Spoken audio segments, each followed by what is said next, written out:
வணக்கம் சார். அண்ணா வணக்கம். வணக்கம் சார், நல்லா இருங்க, எதுக்கும் பயப்படாதீங்க. நான் உங்க Facebook வீடியோ டெய்லி பாப்பேன், வாசிக்கிறத பாப்பேன், உங்க பாசிட்டிவ் இதெல்லாம் பாப்பேன். You are very positive person அண்ணா. நான் வந்து கிட்டத்தட்ட ஸ்கூல்ல இருந்து உங்களை ஃபாலோ பண்ணிட்டு இருக்கேன், ஸ்கூல் காலேஜ்ல இருந்து. அதனால நீங்க மனசு விட்டுறாதீங்க. we are fighting. ஒண்ணுமே நான் கவலையே படல பிரதர், நான் கவலையே படல. நான் கவலைப்படுறேன் நினைக்காதீங்க. வர கோழைகளுக்கு தான் சாவு. நம்ம எல்லாம் வந்து கராட்டே வீரர், எங்களுக்கு அது சாவேங்கிறது கிடையாது, பயங்கிறதே கிடையாது.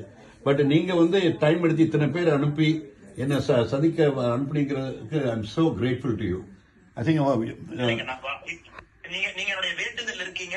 நான் ஆண்டவன்ட்ட வந்து லாஸ்ட் 3 நாளாவே உங்களை பத்தி வேண்ட ஆரம்பிச்சிட்டேங்கன்னா, உங்க Facebook ரெகுலர் அப்டேட் நான் பாத்துட்டு இருக்கேன், போடுற வீடியோ எல்லாம். என்னோட Facebook என்ன ஒரு சின்ன சாமானியமான கிட்டார்